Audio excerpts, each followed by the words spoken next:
السلام عليكم بنات، شلونكم؟ شخباركم؟ ان شاء الله تكونون بخير. اليوم جيتكم من مطبخ ام نادين. اليوم راح اسوي لكم طريقة الصمون العراقي بالبيت، ان شاء الله تعجبكم. مكوناته سهلة جدا وطريقته سهلة جدا. هنا عندي 4 قلاصات طحين، هنا عندي خاشوقة اكل سكر، هنا عندي خاشوقة اكل خميرة فورية، هنا عندي ملح، هنا عندي سكانة زيت ومي دافي. يلا نبلش بالطريقة. هنا راح نخلي سكر، طبعا السكر يخلي الخميرة تتفاعل. هنا خشبة خمرة، هنا ملح، طبعا الكمية اللي أنا مخليتها كثيرة، راح أخلي نص الملح. هنا عندي زيت، سكان زيت، هذا مي دافي، راح أعجنها وياكم. طبعا بنات أنا أعجن بيد وحدة، ما أعرف ليش، سبحان الله، أبد ما أعرف أعجن العجينة بإيدين اثنينهم، بس بيد وحدة. هنا تخلين المي مو كل الدولكة، تخلين المي حسب الطحين ايش قد يحب المي. اكو طحين ما يحب مي، واكو طحين يحب المي. والعجينة ما اريدها مرجة، اريدها تكون متينة وزينة، لا تمرجونها. تظلون تعجنون بها 10 دقائق الا تصير العجينة زينة. طبعا بناتي انا خلصت العجينة، اخليها ترتاح 10 دقائق نص ساعة، ما اريدها تخمر حيل، وارجع لكم. هسه هنا خمرت العجينة عندي، شوفوها هيك اريدها تخمر، لا تخلونها تخمر اكثر. هسه راح نبدي نقطعها. يلا راح اخليها هاي الوصلة.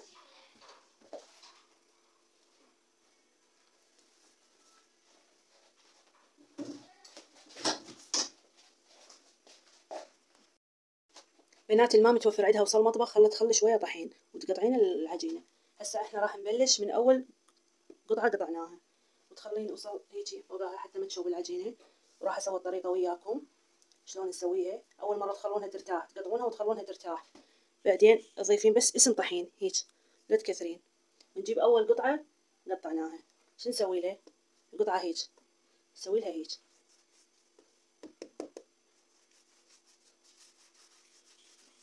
شوفوا بنات،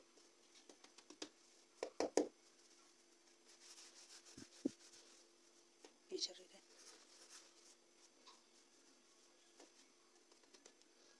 نرد نرجعها يعني. نسوي الثانية.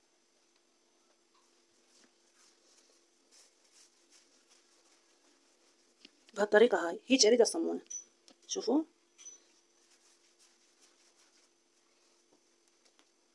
ترجعونها لمكانها ونبلش بالاخرى. تسوون كل القطع هيك، شي تقدرون لا تخلون طحين.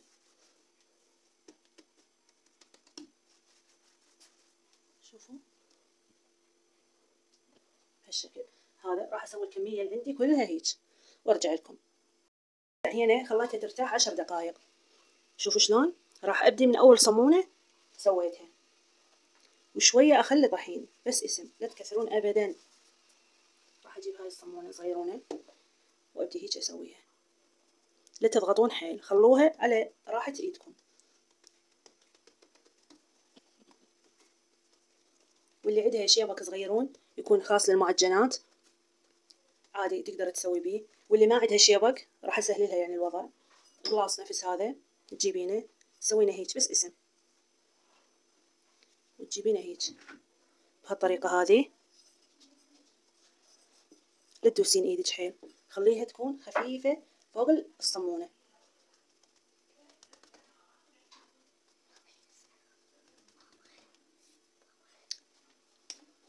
هيك بهالطريقة هذه. هسه هنا هسه راح اسوي وياكم، اسوي 2 واشوفكم شلون نشويها. تخلونها ترتاح نص ساعة، تخلونها على وصلة وتغطونها وتخلونها نص ساعة ترتاح، بعدين اشوفكم اشوي شلون.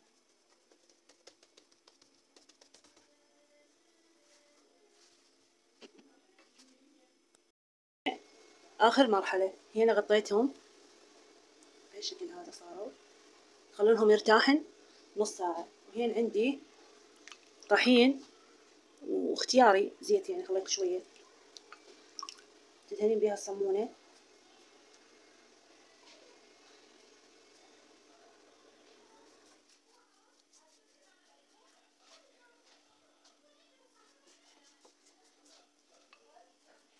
بالطريقة هذه. تدهنين الصمونة تخلين سمسم فوقها، واللي ما يحب سمسم لا يخليه، بس والله السمسم يعطيها طعم فد شي.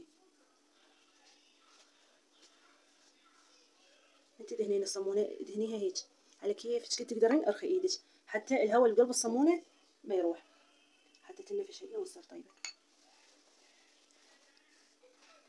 طبعا هاي مو كل الكمية مالت العجين، الكمية اللي بقت راح اخبزها، راح اسوي بس الصمونات هذا يكفين، والبقت العجينة راح اخبزها.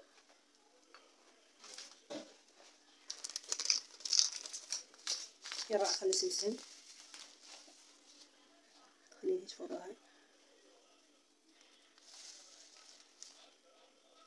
احنا نحب السمسم ويا الصمون.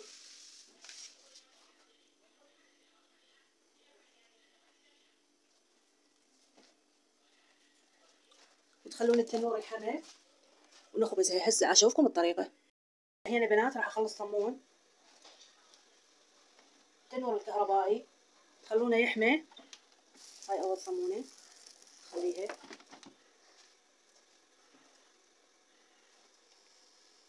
وهاي الثانية. وبنات